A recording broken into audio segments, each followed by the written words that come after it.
जय हिंद फ्रेंड, हिंदी और प्राइड में आप सभी का स्वागत है। फ्रेंड्स, यहाँ पे हम हिंदी साहित्य संबंधी वन लाइनर फैक्ट का कलेक्शन लेकर आए हैं और अलग अलग टॉपिक से हम यहाँ पे जो भी टॉपिक संबंधी जितने भी फैक्ट बन सकते हैं उन फैक्ट को हमने यहाँ पे कलेक्ट किया है। और ये आपके जो भी आगामी हिंदी साहित्य संबंधी एग्जाम होने वाले हैं उन सभी की दृष्टि से अगर देखें तो बहुत ही उपयोगी सिद्ध होने वाला है, क्योंकि इसमें आपको जो फैक्ट को बार बार मेमोराइज करना है वो तथ्यों का संग्रहण जो है एक ही जगह पे है। तो इससे पूर्व के वीडियो में आपने देखा हिंदी साहित्य संबंधी हमने परिभाषा से वीडियो शुरू किए थे और इसके जस्ट पहले वाले वीडियो में हमने अभ्रंश साहित्य के बारे में पढ़ा। आज जो हमारा टॉपिक है आदिकालीन साहित्य के तहत जो सिद्ध साहित्य आता है वो सिद्ध साहित्य पे हम बात करने वाले हैं। तो देखिए यहाँ पे सिद्ध साहित्य का विकास बेसिकली ये बौद्ध धर्म से है। बौद्ध धर्म की शाखा या जैन धर्म की शाखा आपने देखा है कि भारत में एक तरीके से ये सब धार्मिक शाखा बनकर चले हैं। धार्मिकता की सुधार के लिए समाज सुधार के रूप में इस तरीके से प्राप्त जो है शाखाएं हैं।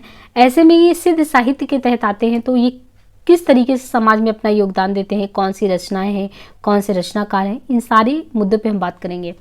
तो यहाँ पे देखिए सिद्ध साहित्य का विकास कैसे हुआ। पहले तो जो सिद्ध साहित्य है, पहले तो साहित्य में सिद्ध है और ये जो सिद्ध है इनका विकास कैसे हुआ, तो इनका आगे ब्रांच निकलता है महायान और हीनयान में। तो ये क्वेश्चन बनता है कि सिद्ध साहित्य का विकास जो है वो किन शाखाओं में विभाजित होकर हुआ, तो हीनयान और महायान। यही पे हम आपको समझा देते हैं। जो भगवान बौद्ध थे, बौद्ध दर्शन जो मानते हैं, तो भगवान बुद्ध, गौतम बुद्ध को जब हम मानते हैं तो उनके जो फॉलोअर थे, उनके फॉलोअर में ही आपने देखा कि उनको जो है, अगर जो महायान वाले थे तो महायान वालों के अनुयायी का जो विचारधारा था वो था कि उनके प्रभु जो है ईश साक्षात के रूप में, मूर्ति के रूप में स्थापित है। परंतु जो हीन वाले थे वो जैसे पद्धति चल रही थी निराकार ब्रह्म की उपासना, वो बिल्कुल वही फॉलो कर रहे थे। तो ये चीज़ है सिद्ध साहित्य में जब इनका विभाजन हुआ सिद्ध साहित्य का आगे चल के, तो ये महायान और हीनयान में बढ़ गए। महायान अपने ईश को जो है साकार रूप में पाते हैं, लेकिन हीनयान जो है ये अपने ईश को यानी अपने प्रभु को जो है साकार रूप में नहीं पाते, बल्कि निराकार रूप में ब्रह्म की उपासना करते हैं। अब आगे महायान बढ़ता चला गया और महायान यहीं पे नहीं रुका। महायान आगे जो है मंत्रयान या वज्रयान में ये आगे बढ़ा। इसके बाद ये जो वज्रयान है यहीं से ये शाखा सहजयान का निकला। तो महायान से ये जो यात्रा है मंत्रयान या वज्रयान, इसके बाद सहजयान। तो हम जो हिंदी में पढ़ने वाले हैं सहजयान पे बात करने वाले हैं। देखिए तो यहाँ पे देखिए जो वज्रयान है, यानी सबसे पहले महायान से जो सहज या वज्र निकला, तो जो वज्रयान है उसका केंद्र क्या है, तो उसका केंद्र श्री पर्वत रहा है। और सहजयानियों की भाषा का नाम क्या है, संध्या भाषा। तो संध्या भाषा जो इनके द्वारा बोली जाती थी, आपस में प्रयोग किया जाता, साहित्य के लिए भी प्रयोग किया जाता। तो जो वज्रयान का केंद्र है वो श्री पर्वत है और इनके द्वारा जो भाषाई प्रयोग किया जाता था वो संध्या भाषा का किया जाता था। मंत्रों द्वारा सिद्धि प्राप्त करने की चेष्ट करने वाले साधक सिद्ध नाम से प्रसिद्ध हुए। अब यहाँ पे आपको बताते हैं कि सिद्ध साहित्य में बेसिकली ये जो सिद्ध लोग होते थे ये कौन होते थे। सिद्ध वो व्यक्ति होते थे कि ये अपने इष्ट, अपने देवता की प्राप्ति के लिए, आप कह सकते हैं कि मोक्ष की प्राप्ति के लिए, निर्वाण की प्राप्ति के लिए एक साधक के रूप में जो है मंत्रों के द्वारा, है ना, मंत्रों के द्वारा जब तब इन सारे माध्यमों को अपना के जो है जो क्रियाकलाप करते थे, तो ये क्रियाकलाप कर्ता जो कहलाते थे वही सिद्ध कहलाते थे। और इन लोगों ने जो साहित्य में योगदान दिया, मतलब कि समाज के लिए कुछ लिखा, तो वो उनका सामाजिक योगदान हो गया, साहित्य के अवदान हो गया। तो इसलिए हम सिद्धों का अवदान साहित्य में पढ़ते हैं, तो एक पूरी ब्रांच ही निकल के आती है सिद्ध साहित्य की। अब सिद्ध साधकों ने जो है ये बौद्ध धर्म का जो वज्रयान है उसी को प्रचारित किया। तो हमने पहले ही बताया कि ये शाखा जो है आपको महायान की शाखा बढ़ती हुई दिखाई दे रही है, लेकिन हीनयान रुक गया है। तो ये जो हम बौद्ध साहित्य के बारे में बेसिकली ये सिद्ध साहित्य के बारे में पढ़ते हैं, ये कौन से शाखा से निकला हुआ है, तो ये वज्रयान तत्व से ही निकला हुआ है। सिद्ध साधकों ने बौद्ध धर्म जो है कि वज्रयान तत्व का प्रचार करने के लिए जो देखिए ये जो सिद्ध साधक थे इन्होंने ये सोचा कि हमको बौद्ध धर्म का प्रचार करना है और प्रचार करना है तो फिर कैसे करेंगे, तो इन्होंने जो जन भाषा में जो साहित्य लिखा वही कहलाया सिद्ध साहित्य। महापंडित राहुल सांकृत्यायन ने अपने हिंदी काव्य धारा में, तो इनकी हिंदी काव्य धारा रचना है, महापंडित राहुल सांकृत्यायन द्वारा रचित रचना है हिंदी काव्य धारा, उसमें 84 सिद्धों के नाम का उल्लेख मिलता है। सिद्ध सरापा से साहित्य का आरंभ, यानी शुरुआत किससे माना जाता है, तो सरापा से साहित्य का आरंभ माना जाता है, और सरापा को ही हिंदी का पहला कवि भी माना जाता है। आगे देखिए, सिद्ध साहित्य हिंदी साहित्य में पहली काव्यधारा है जिसमें महिलाओं में मणिभद्रपा, कनकलापा, लक्ष्मीकारपा या लक्ष्मीकारा, इन्होंने साहित्य में अपनी भूमिका अदा की। वस्तुतः यहीं से हिंदी साहित्य में महिला लेखन का प्रारंभ होता है। अब कितनी बड़ी बात है कि एक सशक्त क्रांति महिलाओं को हाथ में मिलता है, महिला लेखन में उतरती हैं। उस समय जब बाह्य आडंबर कितने फैले हुए थे, व्यभिचार थे और सामाजिक रीति रिवाज इस तरीके से होते, तो कहीं ना कहीं वो पतनशील अवस्था थी स्त्रियों के लिए। ऐसे में एक साहित्य या एक शाखा ऐसे आता है बौद्ध धर्म का जो स्त्रियों को स्थान देता है समाज में, बराबर लिखने के स्थान, बोलने के स्थान। तो इस तरीके से समाज में एक बराबरी का ओहदा लाने का कार्य करता है सिद्ध साहित्य।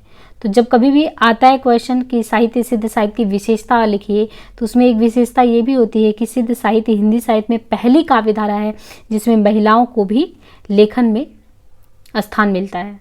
और उसमें जो महिलाएं हैं, तो इनके 84 सिद्ध थे ना, तो 84 में से 3 इसमें महिलाएं थी। उनका नाम पूछा जाता है कि कौन सी इनमें से महिला नहीं थी या कौन सी महिला है। तो इन तीनों का नाम कंठस्थ करिए, मणिभद्रपा, कनकलापा, लक्ष्मीकरा, ये 3 महिलाएं थी, मणि, कनक, लक्ष्मी। अब 2 इसमें देखिए कि मुनिद्वय और अद्वय वज्र, इन्होंने सिद्धों की भाषा को संध्या भाषा कहा।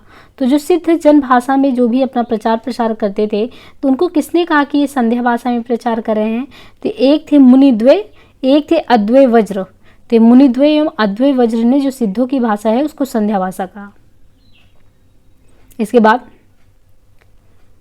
सिद्ध साहित्य को सबसे पहले प्रकाश में लाने का काम किसने किया, कि सिद्ध साहित्य जैसा भी कोई साहित्य हो सकता है, तो इसको सबसे पहले प्रकाश में लाने का काम सन 1916 ईस्वी में हरप्रसाद शास्त्री ने किया। हरप्रसाद शास्त्री 1916 में कैसे ये बता पाते हैं कि ऐसा कुछ साहित्य भी था सिद्ध साहित्य नाम का, तो उन्होंने एक रचना लिखी, बौद्ध गान ओ दोहा। बौद्ध गान ओ दोहा शीर्षक से सिद्धों की कविताएं प्रकाशित कराई, तथा इसका दूसरा प्रयास इन्होंने प्रबोध चंद्र बागजी ने किया। वही तीसरा प्रयास पंडित राहुल सांकृत्यायन ने 45 में किया। तो कैसे आज के समय में हमें पता चले कि उस समय इस तरीके से कोई साहित्य लिखा गया जो सिद्ध साहित्य था, महिलाओं को स्थान दे रहा था या जन भाषा में उपदेश दे रहा था, सामाजिक सुधार कर रहा था। तो इसका सबसे पहले जो प्रयास है बौद्ध गान ओ दोहा 1916 ईस्वी, हरप्रसाद शास्त्री का प्रयास था। ये प्रीवियस में क्वेश्चन पूछा गया है, आप असिस्टेंट प्रोफेसर वाला जब हमारा प्रैक्टिस सेट सीरीज देखेंगे तो उसमें ये क्वेश्चन आया हुआ है। तो इसके अलावा जो है हरप्रसाद शास्त्री के अलावा भी लोगों ने प्रयास किया इन चीज़ों को सामने लाने का। तो सेकंड नंबर पे वो प्रबोध चंद्र बागची आते हैं और थर्ड नंबर पे है राहुल सांकृत्यायन जो 1945 में तीसरा प्रयास करते हैं कि ये रचनाएं सबके सामने आनी चाहिए। अब यहाँ पे होता है कि समग्र रूप में देखें तो समग्र रूप से सिंधी जो सिद्ध साहित्य है इसका संपादन किसने किया, तो सबसे प्राचीन प्राच्यविद थे ब्रेडल। तो ब्रेडल ने इसको क्या किया, इसका संपादन किया। तो ब्रेडल का नाम भी ध्यान रखिए।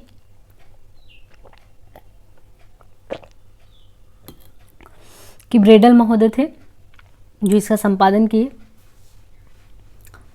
दोहा कोश का संपादन, ये रचना है दोहा कोश। दोहा कोश का संपादन किसने किया, तो प्रबोध चंद्र बागची ने दोहा कोश का संपादन किया।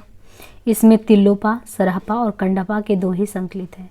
यानी दोहा कोश में प्रबोध चंद्र बागची जिसका संपादन किए, इसमें तिल्लोपा, सरहपा और कांडपा इनके दोहे संकलित हैं।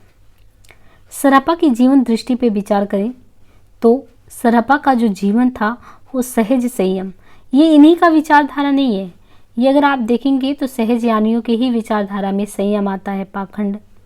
लेकिन हाँ, बौद्ध धर्म जब अपने आप में शुरुआत में था और जिस तरीके से उसने सामाजिक क्रांति लाने का काम किया, अद्भुत था। लेकिन जैसे जैसे जब मूल व्यक्ति जो रहता है किसी संस्था को स्थापित करने वाला, अगर वही नहीं रहता, बाद में उनके फॉलोअर उस चीज़ को, उनके जो कह सकते हैं कि उपदेश होते हैं, तो उनको अलग अलग रूपों में पारिभाषित करते हैं। कुछ ऐसा ही हुआ जो है बौद्ध धर्म के साथ, बाद में सब पतनशील अवस्था में चले गए। तो ये जो वज्रयान शाखा निकली थी, हीनयान, उन्होंने अपने ही जो गुरु थे उनको अलग अलग रूप में पारिभाषित किया, उनके उपदेशों को अलग अलग पारिभाषित किया। ऐसे में जो बौद्ध धर्म था, जिसमें बहुत ही सहज संयम से धर्म सेवा सारे काम किए जाते थे, बाद में इसमें ऐसे लोग आए जिन्होंने व्यभिचार को भी अपनाया, पाखंड और आडंबर को भी अपनाया। तो आप हीनयान और महायान में देखेंगे कि बहुत अच्छे से चीज़ों को, मतलब कि आप कह सकते हैं कि विचारधाराएं मिली नहीं, तभी तो विभाजित हो गई। अगर सबका एक ही विचारधारा होता तो फिर वो मिलता, लेकिन विचारधारा मिला नहीं। जो मूल मुद्दा था, जो मूल उद्देश्य था धर्म का, वो लेके नहीं चल पाए। तो यहाँ पे ये कहा गया कि जो सरापा, जिसको हम पहला कवि मानते हैं, सिद्ध सरापा में पहले कवि के रूप में, उनका कैसे, उनके जीवन के बारे में देखें तो वो सहज संयमी थे, पाखंड और आडंबर को विनाश करने वाले थे, गुरु की सेवा पे ध्यान देते थे, सहज मार्ग अपनाते, महासुख की प्राप्ति की बात करते। अब यहाँ पे देखें चर्यापद, तो ये सभी शिष्य हैं, 84 सिद्धों में से चर्यापद भी आते हैं। और चर्यापद जो है ये सबरपा की पुस्तक है। चर्यापद जो है ये सबरपा जो है सिद्ध साहित्य में सिद्ध हैं। सिद्ध, तो सिद्ध जो सबरपा है, इनके द्वारा जो चर्यापद है ये इनकी पुस्तक है। सबरपा जो है वो सरहपा के शिष्य हैं। तो सबसे पहले हमने किसको पढ़ा? सरहपा, सिद्ध साहित्य में पहले नंबर पे।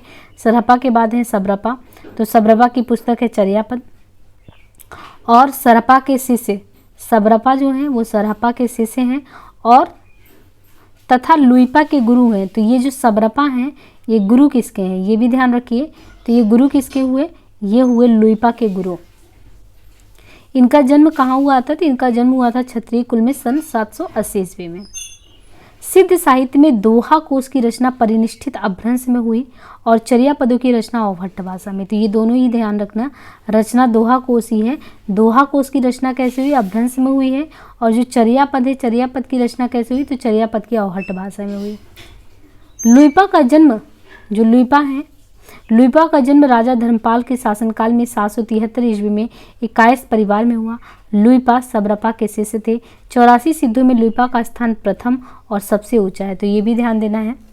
लुइपा कहाँ पे हुए थे? राजा धर्मपाल के शासनकाल में 773 में एक कायस्थ परिवार में हुए थे।